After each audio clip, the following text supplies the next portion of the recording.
জাতীয় সঙ্গীত, এই জাতীয় সঙ্গীত শুনলে দেখবেন গায়ের রোম রোম যেন দাঁড়িয়ে যায়। জাতীয় সঙ্গীত আমাদের কাছে আবেগ।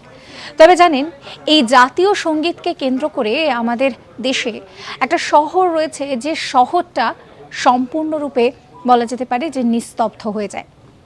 আমাদের জাতীয় সঙ্গীতের ডিউরেশন হচ্ছে 52 সেকেন্ড। এই শহরটা 52 সেকেন্ডের জন্য পুরোপুরি নিস্তব্ধ হয়ে যায়। আর কোথায় রয়েছে এই শহর? এই শহর রয়েছে তেলেঙ্গানার। সেখানে যে শহরের নাম সেটা হচ্ছে নালগোন্ডা। এই নালগোন্ডা শহরে সকাল 8টার সময় লাউডস্পিকারে জাতীয় সঙ্গীত বাজানো হয়। গোটা শহর জুড়ে প্রায় 12টা বড় বড় লাউডস্পিকার রয়েছে। ঠিক ঘড়ির কাঁটায় যখন সকাল 8টা বাজে, সেই সময় এই লাউডস্পিকারের মাধ্যমে এই জাতীয় সঙ্গীত প্লে করা শুরু হয়। কেন এরকম উদ্যোগ? না, আরও বেশি দেশাত্মবোধ যাতে সাধারণ মানুষের মধ্যে জন্মায়, সাধারণ মানুষ যাতে এই জাতীয় সঙ্গীতের সঙ্গে আরও বেশি একাত্মবোধ করতে পারে, তার জন্যই কিন্তু উদ্যোক্তারা এই উদ্যোগ নেওয়া শুরু করেছেন।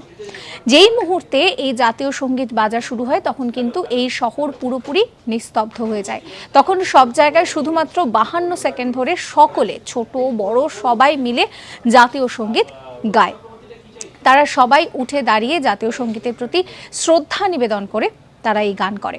অর্থাৎ ভাবতে পারছেন যে কতটা আবেগ থাকলে জাতীয় সঙ্গীতকে নিয়ে একটা শহর পুরোপুরি নিস্তব্ধ হয়ে যায়, তাও 52 সেকেন্ডের জন্য। জাতীয় সঙ্গীত নিঃসন্দেহে আমাদের কাছে আবেগ, এবং যখনই আপনি জাতীয় সঙ্গীত পরিবেশন করবেন তখন তার প্রতি শ্রদ্ধা জানিয়ে উঠে দাঁড়ানোটা আমাদের সকল নাগরিকের কর্তব্য।